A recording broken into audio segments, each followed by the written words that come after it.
In this video, I'm going to show you a simple but effective exercise to help you identify business opportunities for you, the new edupreneur. What's up? I'm Jeff, and I help educators create and grow thriving businesses.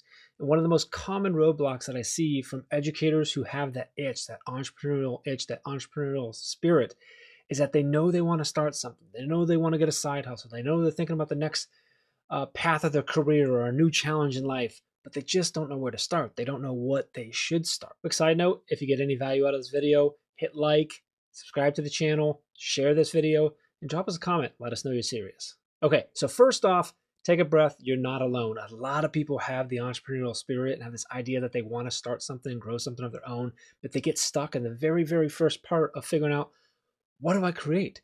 What do I actually start? And this comes from two different reasons that I see most of the time. One is you just have a million ideas going in your head, a million ideas of what you could start. It can get super overwhelming super fast. Sometimes you just don't know what makes sense, don't know where you fit, and you're not really where to go, and you just need a little help brainstorming ideas. Regardless of where you're at, whether you're brainstorming new ideas or trying to narrow down into one, this simple sweet spot exercise can help. It's actually pretty simple. You're going to think about the things that you're good at, the things that you're passionate about, and who you can help and how.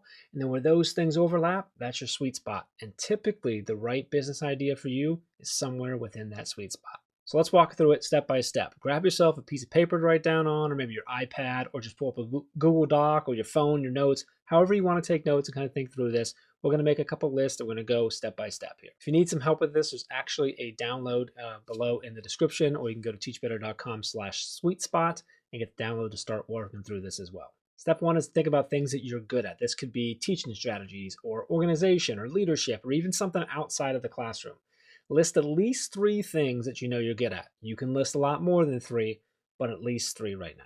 Next, think about what you're passionate about. Maybe it's teaching, maybe it's a specific subject or a very specific part of that subject or of the role of teaching.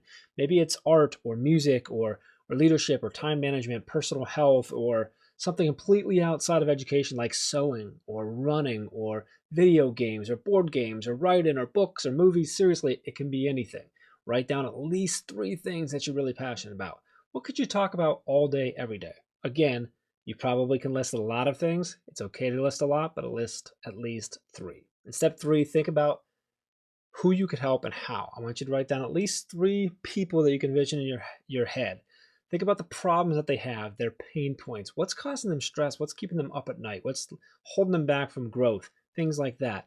What are they likely trying to prove on or get good at or learn? Whatever that might be. I want you to think of at least 3 people that you think you could help and how you could help them.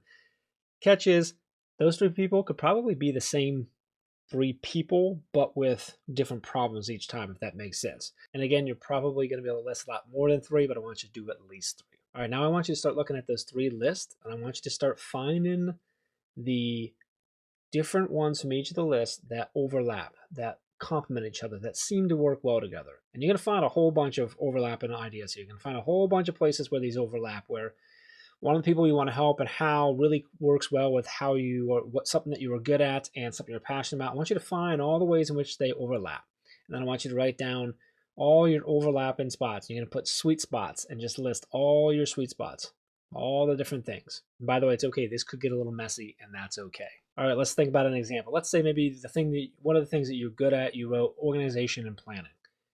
The thing that you're passionate about was teaching and impacting kids.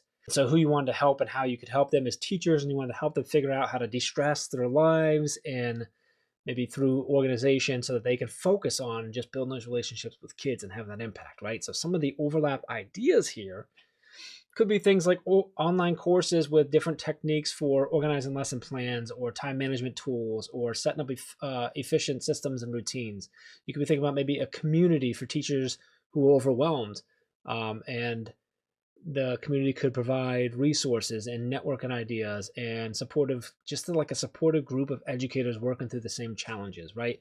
Maybe there's a one-on-one program or a group coaching program where you work to customize solutions for those teachers. Let's stick with organization as the skill, but maybe you go outside of education. Maybe you're really good at organization, you're passionate about mental health and you'd love to help moms relieve stress and anxiety via organizing all the things in their life, right? So maybe now you could start a community that offers online courses to support and also supports women on this journey too. Maybe you create things like charts and checklists that moms can use to create less overwhelming approach to organization. Maybe you create online courses that include a cohort element with opportunities for group and or one-on-one calls with you. Or maybe it's an actual service where you go in person to either someone's home or their office and either organize for them or organize with them. You see where I'm going from here? So there's a lot of different ways you can go. The idea here is to get you thinking. We're going to grab those things, think about what you're good at, what you're passionate about, who you want to help and how, and then brainstorm the ideas of all the different ways you might be able to turn that into a business. Okay, so now it's your turn. Look through all your answers and see where those overlaps are. There are likely a lot of them. Heck, all of them might just overlap with all of them, right? It just might make sense over. The idea here is get you brainstorming. So take the time to brainstorm different ideas around here, and all within those spaces that overlaps your sweet spots. Here's what I've found. If you have a lot of different ideas and a lot of different options to work from, that's okay. That's completely normal. What I found is typically the one that's right, you're going to feel it. You're going to write it down or you're going to think about it and you're going to go, ooh, that's it right there. A big giveaway is if you start writing something down or thinking about something and you start going deeper than just the examples that I have, and you start actually thinking about, oh yeah, and then I could do this, and then I could do this, and then I could do this. That is your sign that you probably found the right opportunity for you. So take time to work through this. If you want to, and you're brave enough, some bonus points, comment and let us know what are some of the ideas you have. And if you ever need help, please never hesitate to reach out. All right, so now once you have the business idea, even if it's not perfectly thought out, the next step is to get really, really clear on who you're serving. We call this your avatar. We also call it a whole bunch of other things like your target audience, your ICP, which could also be ideal customer persona or ideal customer profile, or your ideal customer, your ideal buyer. There's a whole bunch of things that we call it. The reality is we're trying to get into figuring out very clearly who it is we're trying to serve and how we serve them. So we're going to dive into that in the next video. Make sure you hit subscribe to get notified. Oh, and if you want to hit that like button, we really appreciate it as well. We'll see you in the next one.